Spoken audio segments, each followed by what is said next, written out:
Alright everybody, welcome to another CyberK video. Today we are going to talk about home mining. Is it worth it? Can you make money doing that still?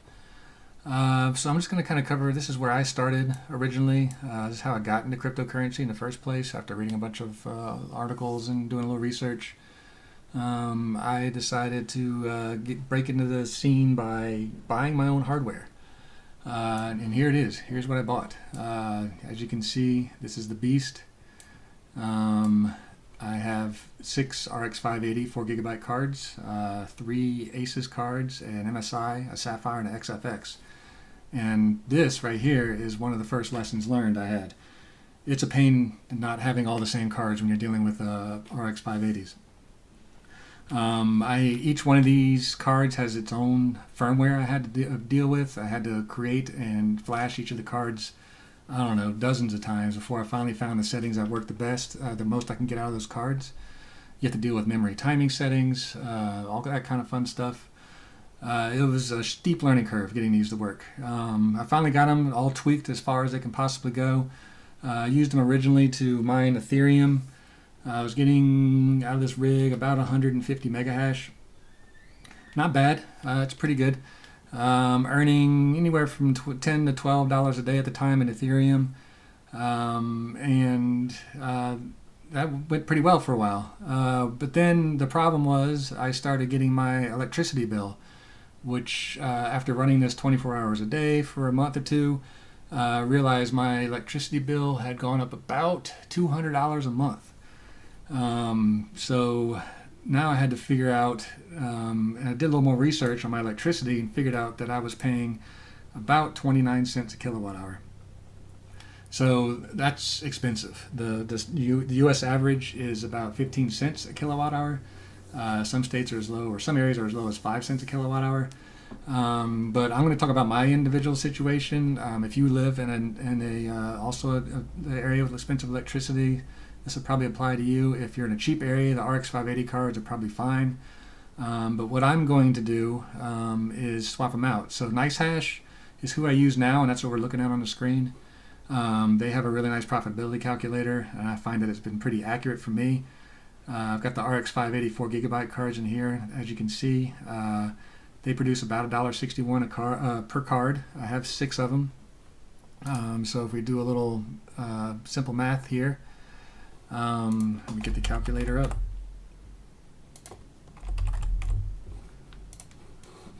Let's see, 1.61 times 6, 966 per card per day, 966 for the entire rig per day without electricity cost.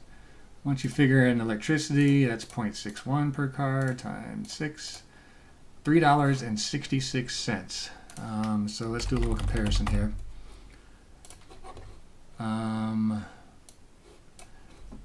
3.66 for 6x RX 580 per day after electricity. So I did a lot of research trying to figure out what can I do here. So I realized my RX 580s are using 140 to 150 watts per card. The whole rig runs at about 1,000 watts, including the motherboard, processor, everything else that's connected to it that requires it to run, the fan. Once I started doing a little more research, I realized the NVIDIA cards are much more power efficient, but they do cost a little more. So factoring all that in, and looking at multiple cards, I realized that the 1070 is really the sweet spot, the GTX 1070 for me. Based on my electricity cost. So we calculate again on a Nicehash site. You're looking at $2.49 per card without electricity cost, $1.48 after electricity, even after all that electricity cost. So let's do a little more calculation.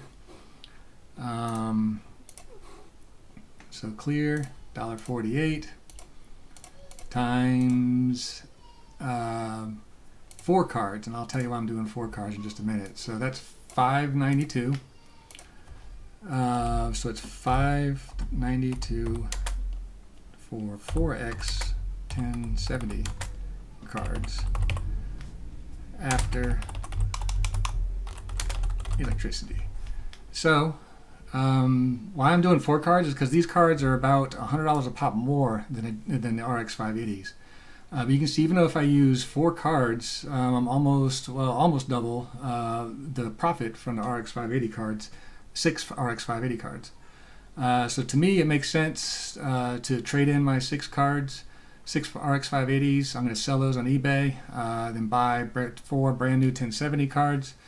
It should be about the same cost. It's been said and done. The RX 580s are still getting a pretty good penny on eBay. I'll get almost what I paid for them new, and we'll give that a try and run the 1070s for a while. And then on top of that, I have a little room to add 2 more cards later on if I want to. Right now with my 6 cards, you can see my rig is maxed out. That's all it can hold.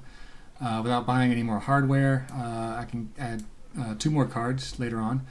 And potentially only run 1 power supply. I'm also running 2 850 watt power supplies. I think I could run the rig off with just 1 power supply, keep the other one as a spare. So we're going to do that and see how it goes. I'm going to use Nicehash to do that, so it'll maximize profit based on the coin that it's going to mine. Everything's paid out in Bitcoin. You can see here's my history. I have a little bit in my wallet. I just bought some other investments, so it's kind of low right now. But you can see pretty much every day I got some Bitcoin paid out from using Nicehash. It also, the nice thing about being paid out in Bitcoin is the price of Bitcoin constantly is going up. So a coin that I got, or a coin amount that I got 6 weeks ago, is probably worth 2 or 3 times what I got back then, just for letting it sit in my wallet after I got paid. So I'll continue to do that. I think Nicehash is still a great option. I'm going to keep going on with that. But once I trade out these 1070 cards and let it run a bit, I'll make another update video and let you guys know how it goes. So make sure you click subscribe on my channel so you get notified as soon as I get that video updated. Plus I'll be updating a lot of other investment areas that I use for investing in Bitcoin and other cryptocurrency. Keep you guys abreast of my strategy and what I'm doing. And then we'll go from there. So say goodbye to the beast. I'll take another picture, update it after I get the 1070 cards in there, and let you guys know how it goes. So thanks for listening. Talk to you guys soon.